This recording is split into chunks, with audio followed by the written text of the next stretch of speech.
Bonjour les pokerstratèges, c'est Daniel alias Steinpild0104 pour pokerstrategy.com. Dans cette nouvelle série de vidéos qui ont le thème du principe de base pour l'analyse de jeux avec HM2. Ces principes de base ont pour but de faire une analyse pendant le jeu et après le jeu, c'est-à-dire on va faire les analyses de base et pour ça il faut mettre les points de départ, définition de HUD et définition des statistiques qu'on veut regarder pour qu'on puisse faire les analyses pendant le jeu et après le jeu. Les buts, donc je fais une introduction au travail HUD HM2, c'est-à-dire qu'on va construire concrètement un HUD, on va définir les stats les plus importantes et on met la base pour une Chart School 1 et pour un travail avancé, c'est-à-dire on commence à définir comment on s'analyse, on analyse les adversaires de manière à ce qu'on puisse aussi améliorer son jeu. C'est important, et ça c'est les délimitations. Je n'ai pas de concept avancé, c'est pas l'objet de cette vidéo. Pour ça, il y a d'autres vidéos plus avancées, par exemple par Maxi Pouce. Et on va se concentrer sur le full ring, micro-limite NL2 et NL5. Le contenu de la série complète, après avoir fait des remarques préliminaires sur les statistiques générales, on va définir les statistiques les plus importantes nécessaires pour le jeu que vous faites en micro-limite. Et ensuite, on construira un HUD avec ces statistiques. Ensuite, dans la série, on s'occupera aussi des valeurs caractéristiques des statistiques de base avec la typologie des joueurs et les éventails correspondants, l'estimation des adversaires et la définition de son jeu envers les adversaires estimés. On va ensuite aller dans l'analyse du jeu personnel, les reports à utiliser dans HM2 et l'analyse des adversaires à l'aide de HM2, d'avoir des analyses de base pour que vous puissiez regarder l'adversaire. Ce qu'on va aussi faire, c'est regarder aussi ça avec des exemples concrets de jeux sur du jeu que j'aurais fait en No Limit 5. La première série qu'on va voir maintenant, la première vidéo de la série, pardon, nous regardons maintenant les remarques préliminaires à toute la série, ensuite la définition des stats les plus importantes nécessaires et ensuite on va construire ce HUD avec ces stats dans HM2. Avant d'entrer dans le détail pour l'information, pour la description des stats que vous utilisez pour un jeu avec HM2, pour un jeu micro full rim, j'ai quelques remarques que j'aimerais vous présenter. La première, c'est une question générale sur d'où viennent ces stats. C'est important de savoir d'où viennent ces stats, en particulier que c'est une collection de mains quand on joue. C'est une collection concrète qui se fait quand vous jouez, pas quand vous jouez pas, c'est-à-dire que vous ne pouvez pas ouvrir une table et collectionner les stats, ça c'est du data mining et c'est interdit, c'est pour ça que HM2 ne soutient pas ceci. Le système collecte les mains que vous jouez et ça chaque fois que vous jouez. Si vous jouez maintenant depuis plus d'une année, vous avez des stats qui se collectionnent pendant une année. La question est de savoir si ça vaut la peine de garder des stats d'une année, surtout en micro, où d'abord les adversaires changent et d'autre part les adversaires avancent et apprennent. Donc je vous conseille de réduire cette durée que vous pouvez fixer dans HM2, c'est expliqué dans la vidéo d'introduction, au maximum 4 mois, éventuellement 3 mois suffisent. Vous avez moins de stats, mais elles sont un peu plus représentatives. Ensuite, le système HM2 interprète les mains jouées avec des formules dépendantes des stats que vous avez, et à savoir, c'est un simple calcul en fonction de la situation qui est là, mais HM2 ne voit pas le contexte du jeu. Donc, vous ne savez pas si l'adversaire est dans une humeur spéciale ou si la table joue différemment. Aujourd'hui, et j'y reviendrai après encore quant à ça. C'est simplement une compilation de chiffres qui vous donne une image générale sur une certaine période où vous avez fait votre collection. Donc, les stats sont l'image du passé et ne tiennent pas compte de la situation effectivement actuelle. Concrètement, c'est un historique de la table qui peut éventuellement avoir une influence sur les jeux de vos adversaires. Si maintenant vous avez des stats, par exemple, de 200 ou 300 mains d'un adversaire, et cet adversaire aujourd'hui est dans une situation où il s'est fait provoquer 2-3 fois, il jouera différemment que les stats l'indiquent. Aussi, l'état de santé, c'est-à-dire si maintenant, bon, j'ai dit l'humeur, mais l'état de santé, s'il abuse, s'il est fatigué ou s'il est en pleine forme, ça dépend, ça a une influence aussi sur le jeu de l'adversaire. Donc les stats, c'est une image du passé où vous avez certaines quantités de stats. Si vous avez un adversaire, vous jouez 2 ou 3 heures sur une table et vous avez cet adversaire, vous pouvez voir que les stats, après 2 ou 3 heures que vous avez joué contre lui, qui commencent à devenir représentatives, donnent en principe l'image actuelle du jeu.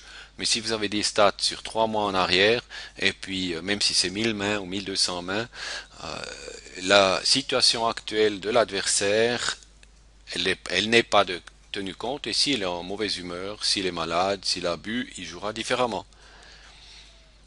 Et encore un aspect suivant quoi les stats reflètent tout le jeu. Donc comment l'adversaire a joué contre tous les adversaires, les autres adversaires et contre vous. Donc c'est une moyenne et éventuellement l'adversaire a vu que vous avez des faiblesses et joue différemment contre vous. Donc les statistiques ne donnent pas les informations, les statistiques qu'on va voir ne donnent pas les informations particulières contre vous. HM2 a des statistiques spécifiques, mais c'est déjà dans une situation plus avancée qu'on peut utiliser ça. Une question générale est de savoir, parce que vous avez maintenant peut-être HM2 en essai, en trial, comme on dit, est-ce que vous voulez jouer avec stats ou si vous voulez jouer sans stats? En micro, les joueurs qui ne jouent souvent pas de manière conséquente, qui jouent de manière irrégulière, vous donnent une fausse image si vous collectionnez les stats. D'abord, ils travaillent leur jeu, ils jouent un peu n'importe quand, selon l'humeur. Donc les statistiques, c'est des valeurs moyennes qui ne reflètent éventuellement pas du tout la situation actuelle, comme déjà mentionné avant. Les stats peuvent être mal interprétés parce que vous n'avez pas un nombre représentatif. Je reviendrai après au niveau du sampling pour savoir qu'est-ce que ça veut dire et puis quand on commence à avoir des statistiques qu'on peut interpréter. Ce qui veut dire qu'on peut très bien jouer sans stats, mais, et ça c'est valable que vous jouez avec ou sans stats, il faut absolument observer vos adversaires, savoir ce qu'ils font, dans quel contexte ils font quoi. Est-ce qu'ils réagissent, s'ils jouent différemment, jouent avec quelle main arrive-t-il au showdown. Par exemple, si maintenant il a As-As, une paire d'As, et puis il relance une feuille de 3 bêtes, c'est quelque chose de normal que vous attendez, mais s'il relance par exemple avec un roi puis un 8 dépareillé, il faut commencer à prendre des notes. Prenez les plus de notes possibles sur les adversaires. Je ne rentre pas dans le détail de la prise des notes, il y a des articles à ce sujet, surtout ça prendrait toute une vidéo pour expliquer comment faire des notes, de façon à ce qu'on puisse les relire après. Mais prenez des notes, plus vous prenez des notes, plus vous connaissez vos adversaires en détail. Donc, il faut utiliser votre bon sens pour prendre les décisions, que vous jouiez sans ou avec stats. Les stats sont simplement une aide complémentaire qui vous donne une information qui confirme ce que vous observez ou, suivant quoi, qui ne confirme pas. Donc il faut des fois aussi mettre en doute. Nous allons maintenant encore dans les remarques préliminaires voir le thème de l'auto-estimation. Il faut faire attention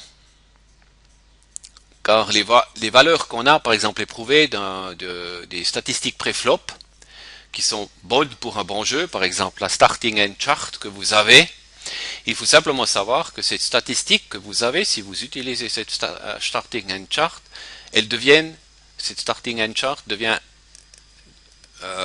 insignifiante post-flop, c'est-à-dire le VPIP, c'est-à-dire la fois où vous jouez, où vous participez au pot ou que vous relancez, sont insignifiantes quand on voit les conséquences que le jeu post-flop a. Les erreurs post-flop coûtent beaucoup plus que pré-flop. Donc, le fait que vous jouez 12-10, c'est inversé sur le folio. 12-10, 12, c'est-à-dire vous faites, par exemple, vous jouez 12 mains sur 100, dont 10 vous relancez, ou vous jouez 20 mains sur 100 et vous relancez 18, ou vous jouez 45 mains sur 100 et vous relancez 30. Juger si ce comportement est correct et les valeurs sont bonnes ou mauvaises dépendent des facteurs suivants. Si vous jouez par exemple 45-30 et vous êtes complètement conscient de que vous jouez comme ça, et vous savez quel effet que ça produit auprès de vos adversaires, et vous en tirez les conclusions et vous adaptez, concrètement, c'est-à-dire si vous jouez un jeu de maniaque par exemple, 45-30 est un jeu de maniaque, vous savez très bien que ça se passe et que les gens commenceront à réagir. Donc si vous réagissez, si vous constatez qu'on réagit avec ce jeu, et vous tirez les conclusions et vous adaptez, vous réduisez par exemple votre agression, votre agressivité, et vous réduisez le nombre de mains que vous jouez, si vous faites ça de manière très consciente, vous pouvez jouer en fait les statistiques que vous voulez. C'est important simplement de savoir que en commençant à jouer, en n'étant pas sûr de soi, si vous vous tenez au principe que Poker Strategy vous définit, vous êtes du côté sûr où jouer. Parce que, comme dans le texte ici, ci-dessus, les erreurs post-flop coûtent beaucoup plus que pré-flop. Vous perdez vos ronds, votre argent, post-flop et pas pré-flop. À moins que vous allez all-in avec ces deux pré-flop. Là, ça c'est un autre cas que je ne veux pas commenter spécialement. Donc il ne faut pas se baser sur les stats de limite supérieure. Si vous suivez par exemple, vous avez la possibilité de voir un coaching où il joue en no limite 100 ou no limite 50 ou no limite 200. Si un joueur par exemple qui joue en no limite 10 et 1000 et joue avec des stats de 40-30, il est peut-être probablement super gagnant. Et en micro, quand un joueur joue 40-30, c'est un fiche que vous avez, on verra ça dans la suite des séries, vous allez pouvoir profiter de lui. C'est une question de savoir que ce joueur qui joue en no limit 1000 avec des 40-30 de valeur, on reviendra dans le détail pour l'explication de ce que ça veut dire, ces 40-30, low limit 1000, il le fait de manière absolument consciente, il sait très bien quel effet il a sur les adversaires en jouant comme ça, et il s'adapte certainement si un adversaire équivalent de l'autre côté le contre et il y aura des conséquences, il jouera de manière très conséquente. Encore un folio de remarques préliminaires. C'est beaucoup, mais c'est important pour savoir quand on commence à jouer avec des stats. Toujours en ce qui concerne l'auto-estimation, il est donc capital de comprendre son jeu, savoir pourquoi je fais telle ou telle action, savoir vraiment comment vous jouez et vous connaissez les bases du jeu de poker. Donc ne jouez pas simplement en mettant oh, je relance. Essayez lorsque vous jouez de argumenter pourquoi vous relancez. Argumentez pourquoi éventuellement vous faites ce qu'on appelle un cold call, c'est-à-dire vous collez une relance d'un adversaire. Argumentez. Et en allant plus loin, pas seulement argumenter pourquoi vous allez faire cette action, mais vous pensez déjà en avance de ce que vous allez faire par la suite. Parce que toute action que vous faites, par exemple pré-flop, a des conséquences, à part le fold, a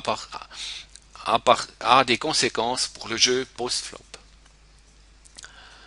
Une fois que vous avez fait ça, vous avez bien compris ça, on peut ensuite analyser les stats, ces stats vos stats, et trouver les erreurs qui peuvent être corrigées. Donc les leaks que vous corrigez, vous les faites basés sur le fait j'ai fait cette action en voulant faire ça et c'est allé aux fraises, ça a mal marché. Et là, vous avez la base. Et c'est ça, c'est en expliquant ça dans une analyse de main que vous faites dans Poker Stratégie, dans le chapitre de analyse des mains, si vous argumentez j'ai fait ça et j'ai voulu faire ça, puis je me suis fait avoir, pourquoi, quelle est l'erreur de mon raisonnement, vous apprenez à raisonner de manière conséquente. J'ai un exemple. Vous avez par exemple le leak, l'erreur de ne pas miser assez au turn et à la rivière et trop coller et vous coucher. D'abord, il faut comprendre le jeu que vous avez fait. Pourquoi qu'on a fait. Le jeu, pourquoi on mise pas au turn ou est-ce qu'on colle au turn. Il faut comprendre. Toujours dans le raisonnement que vous avez fait avant. Et une fois que vous avez compris, vous essayez de voir l'éventail des adversaires réels qu'il peut avoir. Si vous regardez vos mains, après, vous essayez de cacher leurs mains pour ne pas savoir, pour ne pas être influencé. Et ensuite, vous pensez à la correction du leak. Vous pensez au cas. C'est clair que si vous avez un leak comme ça, c'est une erreur. Vous constatez ça sur plusieurs mains. Donc, il faut voir pas seulement une seule main, mais plusieurs mains.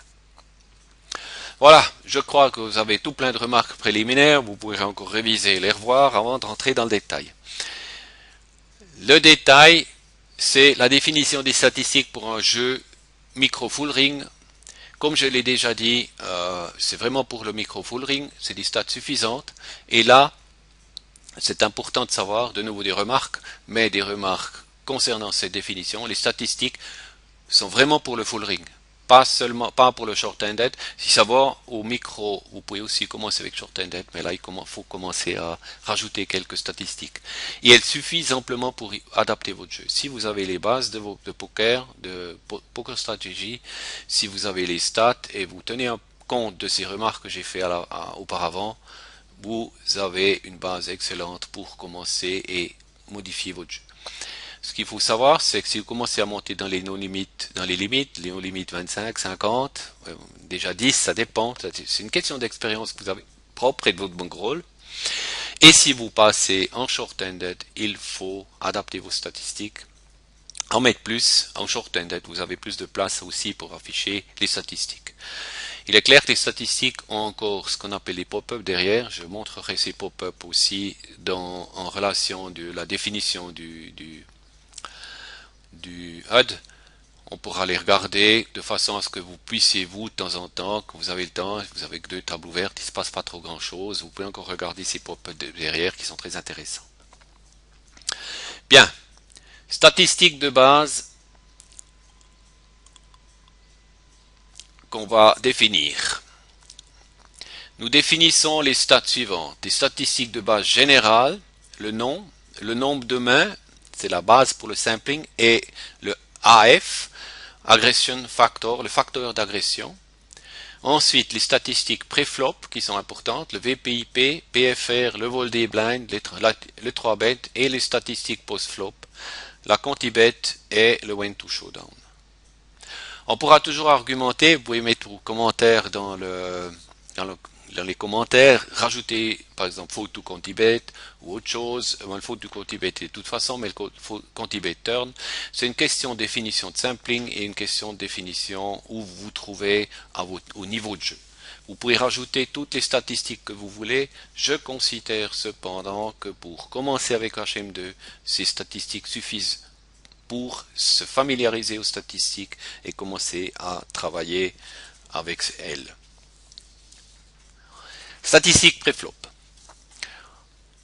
Le VPIP, c'est le Voluntary Put in Pot. En principe, le voluntary de mettre de dollars ou d'argent dans le pot. Ça indique le pourcentage des mains de départ jouées par un adversaire. Si vous postez les blinds, c'est pas compté dedans.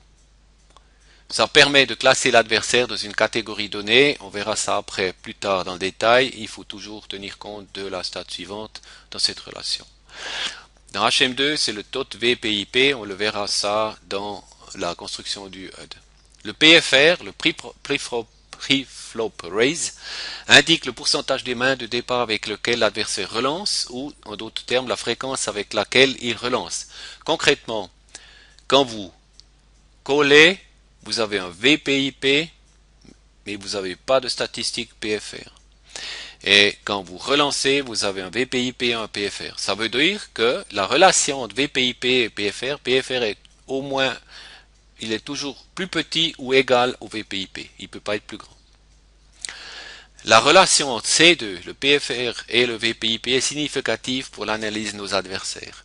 Si la différence est grande, on a plutôt une calling station. Si la différence est petite, on a une personne relativement agressive qui relance chaque fois qu'il joue.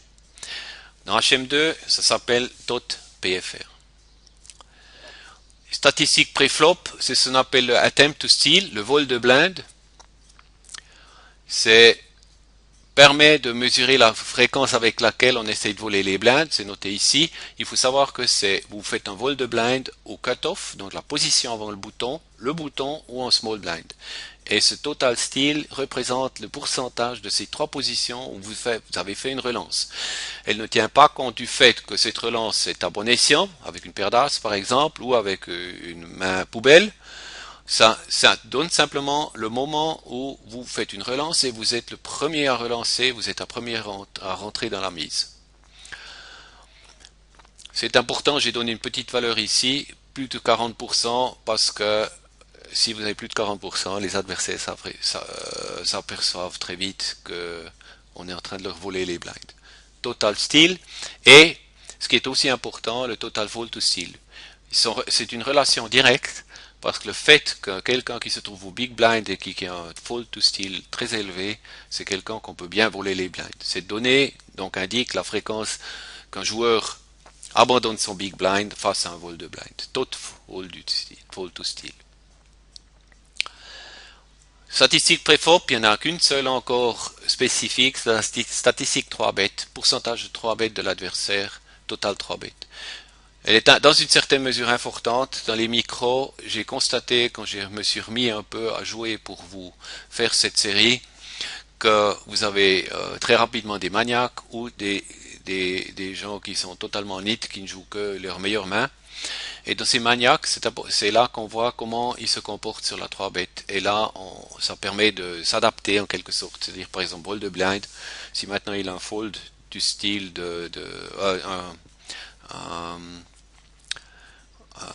fold to steal de, par exemple, de 80% et un total de 3 bêtes de 15 ou 18%, il faut commencer à voler les blinds avec des mains relativement fortes et pas avec n'importe quelle main. Ensuite, on a des statistiques post-flop, la continuation bet, la C-bet, la mise de continuation, cette valeur, donc, c'est quand vous faites une continuation bet, c'est-à-dire vous avez misé pre-flop et ensuite vous êtes le premier à faire une mise au flop. Donc en quelque sorte, vous faites une relance quoi que votre main soit. Donc en quelque sorte, si vous avez une bonne main, vous allez de toute façon faire une mise.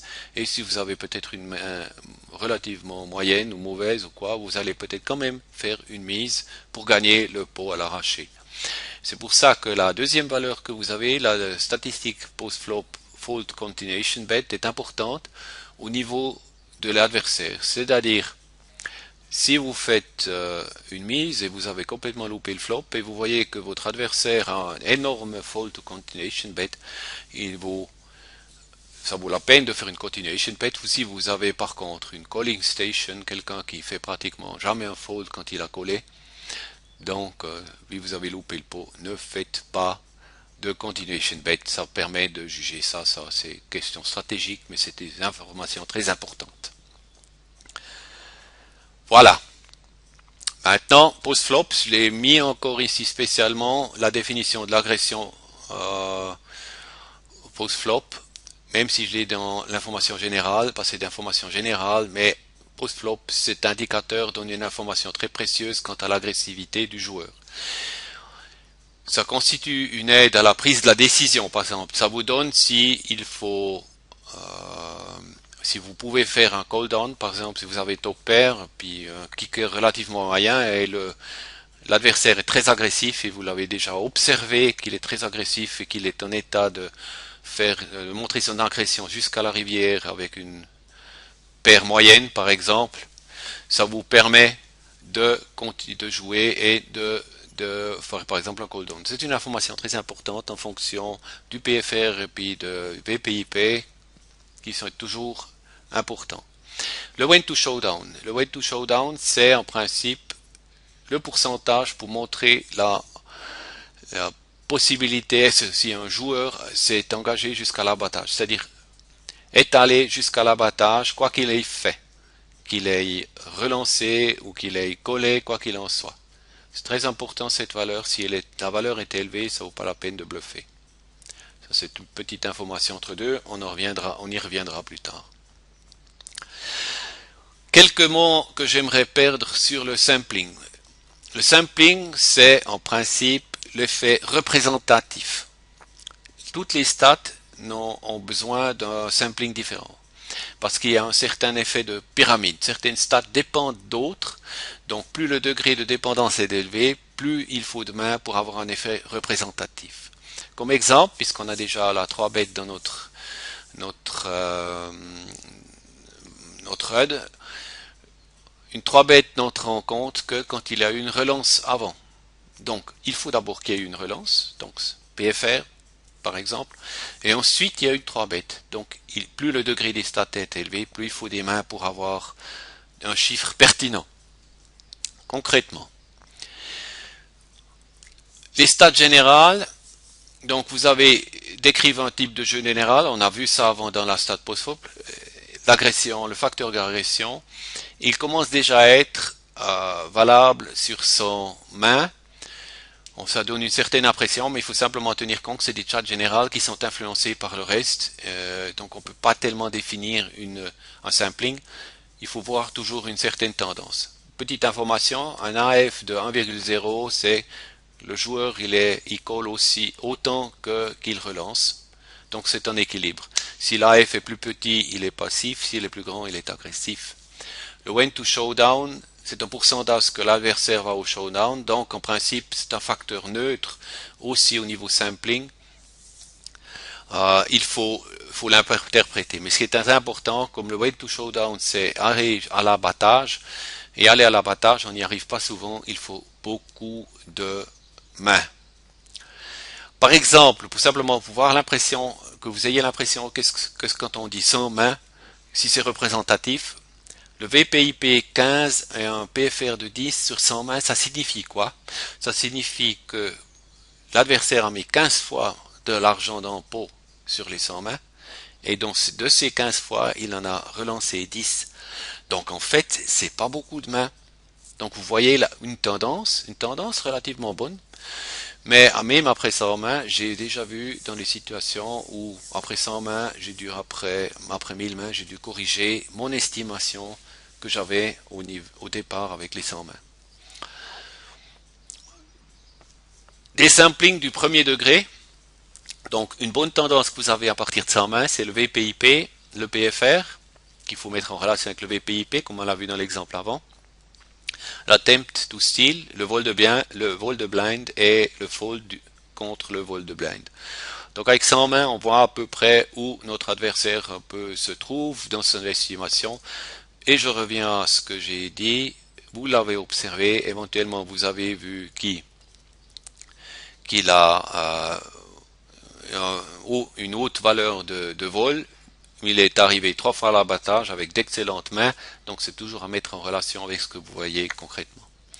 Le deuxième degré, qui donne une bonne tendance à partir de 500 mains, mais regardez toujours le nombre de mains effectifs où la personne a pu 3 bêter. Ça, on voit ça dans les pop-up, dans le détail. C'est le 3 bêtes. Ça dépend d'une relance précédente. Il faut d'abord qu'un adversaire ait relancé pour qu'un autre fasse une 3 bêtes. La quantibet, ça dépend aussi d'une relance précédente. Vous avez dû relancer, c'est par exemple dans l'exemple qu'on avait précédemment, sur les 10 fois que vous avez relancé, vous avez 60% de quantibet, donc vous avez fait 6 quantibet, c'est pas beaucoup. Donc 100 mains, c'est pas assez, c'est pour ça qu'il faut plus de mains. Et le fold du quantibet, c'est analogue à ces 500 mains, à la quantibet, il faut 500 mains. Je vous donne un exemple d'un degré supérieur parce que ça continue. On a d'autres stats dans HM2. Vous avez maintenant que les stats primordiales pour commencer. Donc une bonne tendance à partir de 1000 mains, c'est la 4 bêtes. Donc il faut une relance 3 bêtes qu'on a vu du deuxième degré pour qu'on puisse avoir des stats de 4 bêtes. J'ai vu que déjà, même à 1000 mains, il y a peu de tendance. On a une tendance si on voit qu'il a 5 ou 6, 7%, c'est-à-dire on peut se poser la question s'il relance beaucoup 4 bêtes, fait des 4 bêtes dites light, mais c'est toujours à mettre en relation avec les chiffres effectifs. Bien, maintenant on va, une fois après toutes ces introductions, on va à la définition de ce HUD que vous avez ici. J'ai pris deux images, l'image du SKU et l'image de Hilda.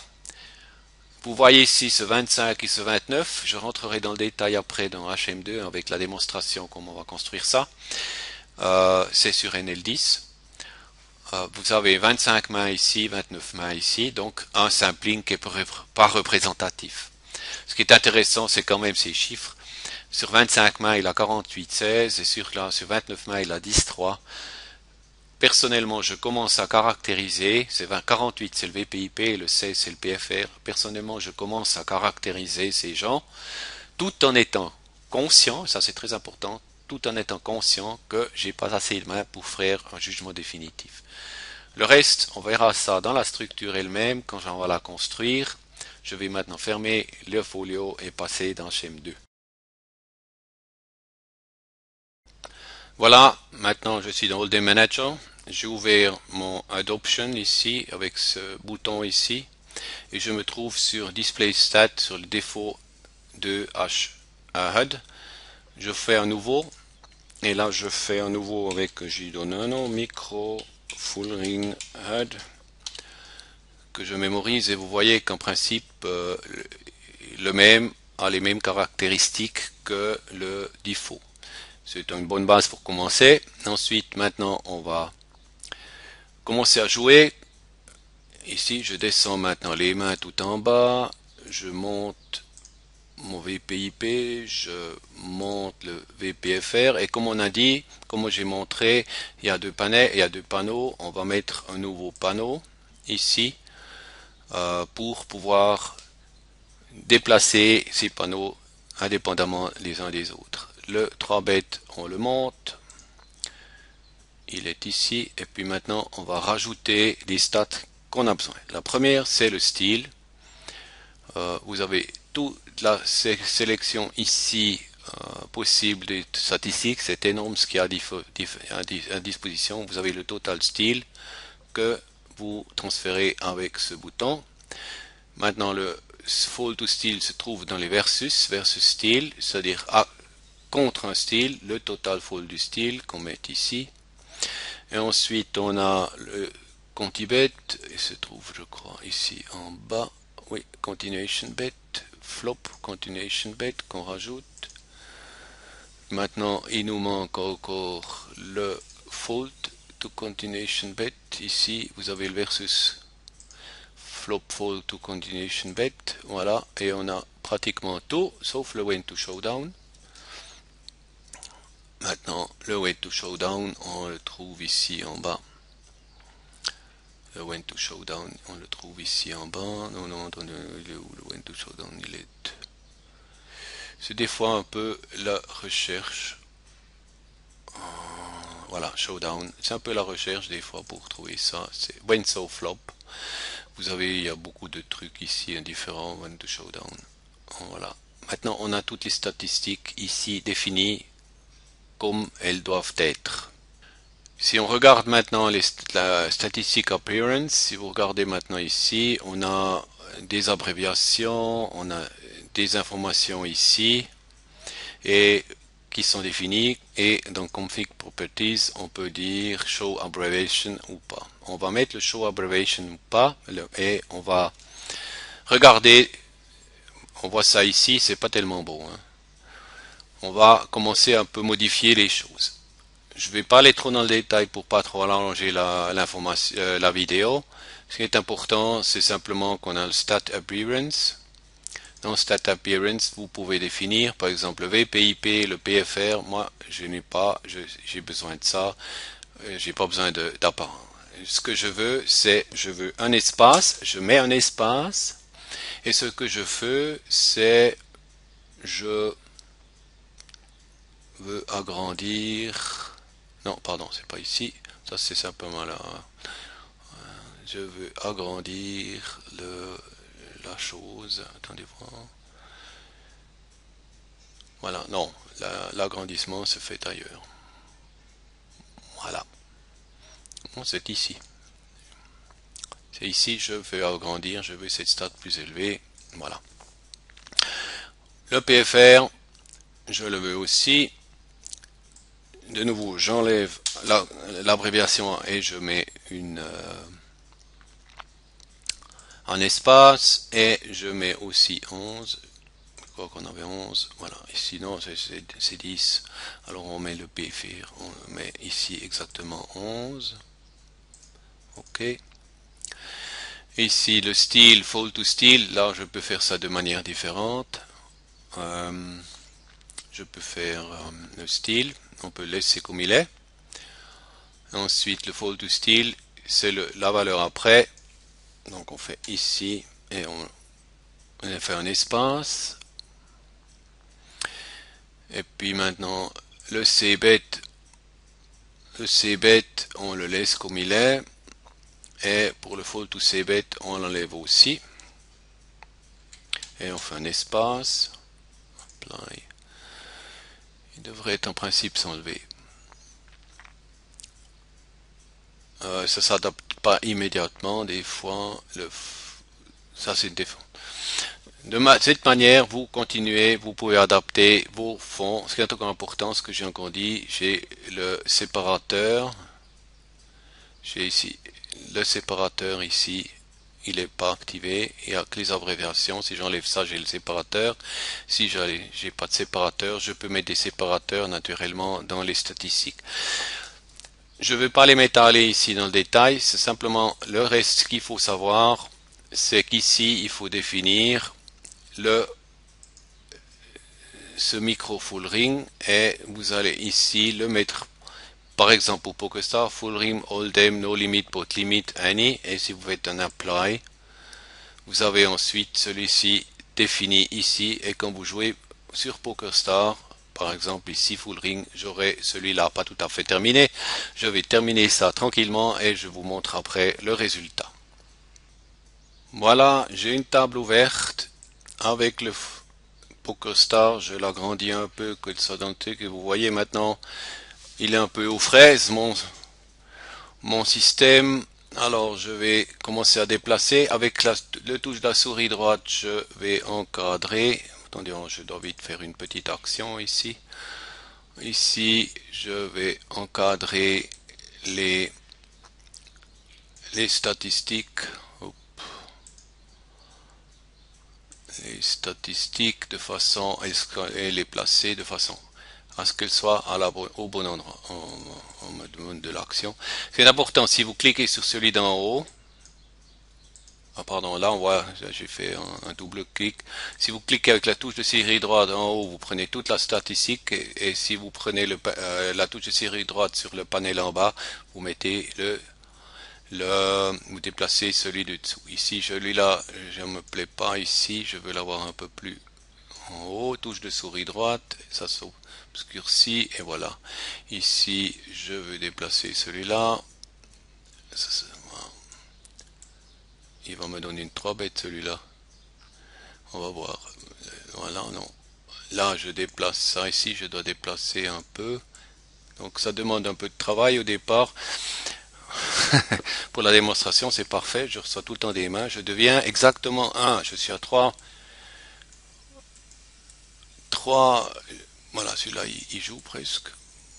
Celui-là il est pas mal, on va le mettre ici, on va le déplacer ici, voilà. J'ai pas de valeur maintenant. Ici, donc on voit tous les adversaires que je ne connais pas. Mon Steinpins. Alors maintenant, ça c'est une question de comportement. Ici, j'ai de nouveau des bonnes cartes, mais au vu bon, de toute façon de la relance, je vais me coucher. Je vais pas faire d'histoire ici. J'ai pas encore toutes les statistiques pour une question de. Ça c'est intéressant. Il est où là? Il me manque les statistiques de Koláčik là. En principe, il a commencé à jouer. Il est tout frais. Il a commencé à jouer. Pour moi, les statistiques commencent qu'après deux jeux. Donc, on voit ici maintenant des chiffres, comme on a vu. Ça, c'est le nom. 4 lettres, ça suffit, comme déjà défini. Je rigole à cause des cartes. Il y a de quoi rigoler, mais avec HJ. Ça, c'est une question de contexte. Selon un starting and chart, je pense que je peux faire une relance avec As Valet. Je ne suis pas sûr, d'autant plus que celui-là n'est plus là. Mais je n'ai que 3 derrière, avant le bouton. Mais au vu de mon action que j'ai fait jusqu'à maintenant, c'est marrant. C'est l'effet démonstratif. Ah, on va encore déplacer. Voilà le Kojic ici. On va le redéplacer ici. Voilà. Et ici maintenant, j'ai mis ma structure de manière avec les statistiques qu'on a ici définies. Ici, par exemple, je mettrai encore un peu plus d'espace. Voilà. Pour terminer, je veux encore rapidement passer sur les pop-up. Vous voyez maintenant, je suis maintenant sur le faux, je reprends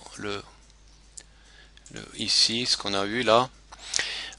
Je reprends maintenant ici, vous savez, le nom, il y a des pop-up toujours. Le VPIP, il y a un défaut VPIP. PFR, il y a un défaut PFR. Total Steel, il y a un défaut Steel. Fall to Steel, il y a aussi Steel. C-Bet, il y a Flop. 3-Bet, il y a Pre-Flop. Post-Flop Agression, il y a un défaut Flop. When to Showdown, il y a un défaut When to Showdown. Total Hands, il y a la win rate derrière. Si maintenant, on va dans le Pop-Up Designer ici. Le Pop-Up Designer. Vous avez ici maintenant, en haut, vous avez des différentes valeurs de vos pop-ups. Le style, par exemple, qui est ici. Vous avez les statistiques style. Dans le détail, style cutoff, style button, style small blind. Donc ça, c'est la valeur de style qu'ils ont. Et ensuite, le fold to style, cutoff, bouton et big blind. Small blind, big blind. Le fold outil général, ici le cold steel, small blind, big blind et le 3-bet steel, small blind, big blind. Ça donne les informations que vous avez quand vous passez dessus. Vous avez vu avant, ils se sont ouverts tout seuls quand je passe dessus. Sans aller dans le détail, ce sont les informations. Prenez votre temps, regardez tous ces pop-up. Là, on a le VPIP ici. Vous avez toutes les informations sur les VPIP en fonction de la position. Ça vous donne des informations concrètes. Si vous avez quelqu'un qui a un VPIP de 20% et vous constatez qu'en première position, il relance que 10%, donc il est relativement serré en première position, mais il est au cut-off et puis ça continue ici. Au bouton, il est très élevé. Vous pouvez commencer à voir et à différencier vos estimations. Le PFR, il est ici. Et il faut aller chercher ici le PFR. Oh, non, c'est Pre-Flop. PFR, il est ici. Vous avez les valeurs en correspondantes. Je ne vais pas rentrer dans le détail et l'entretien c'est expliqué dans ma vidéo. Vous avez dedans, dans HM2, des vidéos d'introduction. Regardez le détail ici. Voilà, nous arrivons à la fin de la première vidéo de la série. Je résume rapidement. Les remarques préliminaires, en particulier les statistiques, sont des valeurs historiques, des statistiques donc qui ne tiennent pas compte de l'état actuel des adversaires lors du jeu, de leur humeur, de leurs sentiments, et du fait que c'est historique, ne tiennent pas compte de l'évolution de jeu des joueurs que vous regardez. Ce qui est important, c'est pas seulement regarder les statistiques, mais d'observer, prendre des notes et de voir le contexte général et comprenez votre jeu. Essayez de réfléchir à ce que vous faites et ne faites pas des jeux spontanés, argumentés quand vous faites un move jusqu'à la fin, jusqu'à la rivière, que vous sachiez ce que vous faites. On a vu la définition des stats micro-foldering, c'est peu de stats, mais ça suffit pour les micro-limites. Et je vous rends encore attentif à cette question de sampling du nombre de mains nécessaires pour que les chiffres soient représentatifs. Premier degré 100 mains, deuxième degré pour la 3 bêtes concrètement 500 mains en tout cas. Pardon. La construction du HUD, on l'a vu, c'est une construction d'un simple HUD que vous pouvez adapter, simplement un peu aller plus en détail que dans la technique, dans les vidéos d'introduction. Vous pouvez vous entraîner et faire ce que vous voulez. Nous passerons ensuite à la suite de la série, dans une deuxième vidéo, en particulier les valeurs caractéristiques des statistiques de base pour pouvoir un peu estimer vos adversaires. Voilà. Je suis à la fin de cette vidéo. Je vous remercie de votre attention. Veuillez faire des remarques dans la colonne à droite de remarques. Et j'espère que cette vidéo vous a apporté quelque chose.